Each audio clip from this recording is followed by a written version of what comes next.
At 5.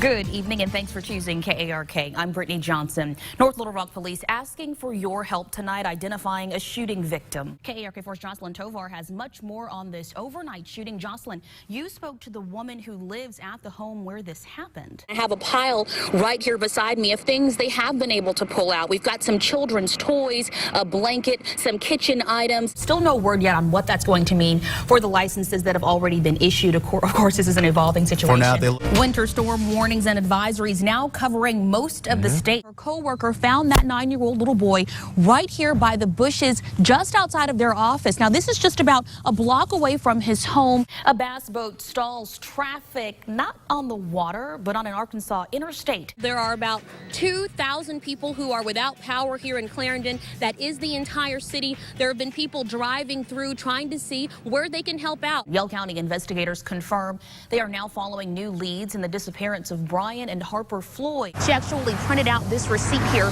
to mark the time of when they called 911 saying that someone that they were with was hit. So you want to focus on training young people to be prepared and also making it easier for small businesses to do business so they can hire more Absolutely. Kansans. I mean, the desk has changed, but also the personalities have changed. And so to have people who they've watched over the years here to talk about their first moments on TV, what it was like. We believe that you can win, Pat. We believe it.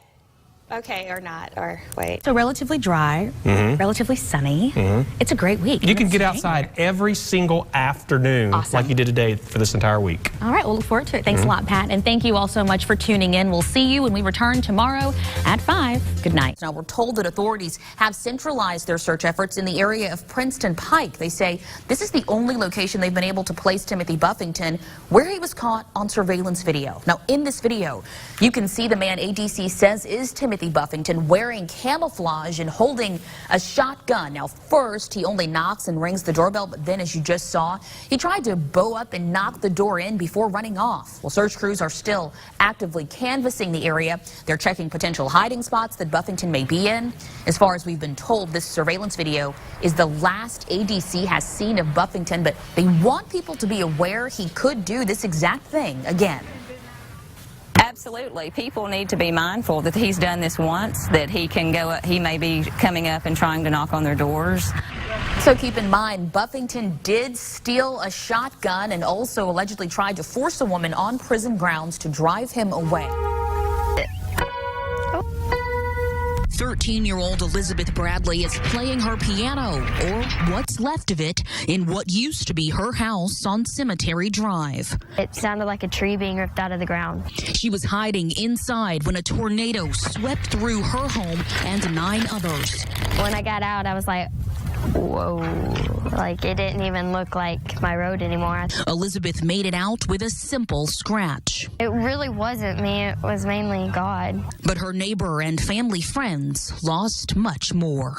Our neighbors had told me and my brother when we got up here, they had came out of the storm shelter and had found our parents. And, you know, it's different from here on out.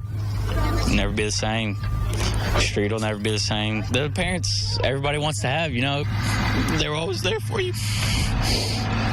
Now the Bradleys and Lavernes, who are used to cooking and playing games together, are leaning on one another more than ever. They're not really neighbors. They're family. And they're getting help from strangers. A softball team from Nebraska, students from Harding. There were people already here. And they were like, is this your house? And I was like, yes. And they were like, well, we've been here for hours. So all pitching in, sorting through the wreckage. It's been a huge blessing. It doesn't look like it, but it's just been one blessing after another. Yeah. So these families can start the process of moving on.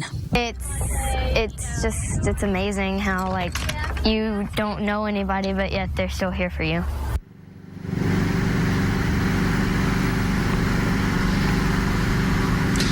The Bradley family that you all just heard from says they do plan to rebuild, but of course next time they plan to build a storm shelter in their home. Of course, before they can get to that point, they have to start the cleanup effort. As you saw, they have began today, but again, city and county leaders want people to make sure they're following all of the rules when it comes to clearing debris. They also want families to register with FEMA and to make sure that they're following protocol now so they'll be eligible for funding when it starts rolling in.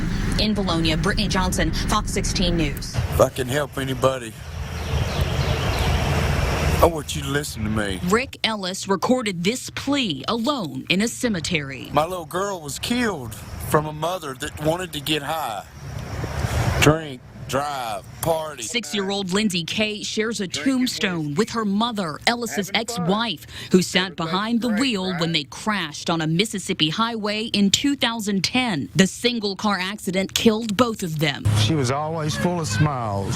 Like she was born an angel and died an angel. July 17th, Ellis visited her grave for the first time since her funeral. I wondered how I could help, how I could make a change, how I could make that moment better, how I could give my little girl a voice. He pressed record. I'm going to tell you something.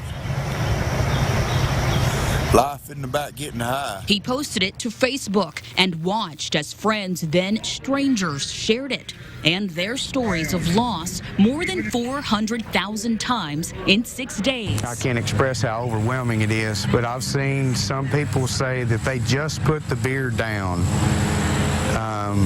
And that video changed them. She wanted her dad to swim. Back in the Bryant Park where he played with his only daughter, Ellis admits he struggled with addiction too. And you can't do it on your own.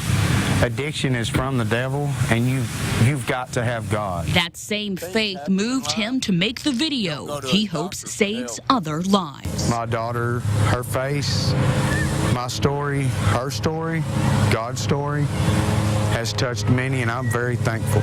In Bryant, Brittney Johnson, KARK 4 News. And spin! When the music starts and her buddy is right behind her, Skylar Stone can glide across the dance floor with the other kids with ease. And give me a curtsy when you get there. But Skylar suffers from schizencephaly. She's got a little less than half of a brain altogether. So you look at her MRI and it's, all it is black. There's no brain tissue, it's just fluid. Which makes some other typical activities, like going to a sleepover, nearly impossible. There's no way I could just invite, have her be invited and say, okay, here's her 13 or so medicines to give her at night. Here's our pulse ox machine, and here's how to use the oxygen if she needs it. I mean, it's a big responsibility for somebody. So her mother made sure to put it on Skylar's bucket list. She's going to get her driver's license and drive a car. A list she created to help her cope with Skylar's prognosis. When they put her in hospice, it was a pretty big shock because I knew that she was regressing, but I didn't think it was so that we were at this point. So Stone started writing and they got to work. Slumber party? Did nails and they danced and they sang. A success. And she stayed up longer than anybody. Camping. We roasted marshmallows. We went fishing. Check. Are you going to tell them all about it? Every night for the past 2 weeks, the pair have been busy making memories, getting manicures, meeting celebrities. They even allowed us to join them on Skylar's quest to capture at least 1,000 hugs and smiles. She has the best laugh I've ever heard. She just makes you laugh with her. Hoping with each photo and memory, people learn more about schizencephaly. Of course, being able to mark something off her list is always fun for us. And Skylar. So at least I can give her a legacy that she deserves.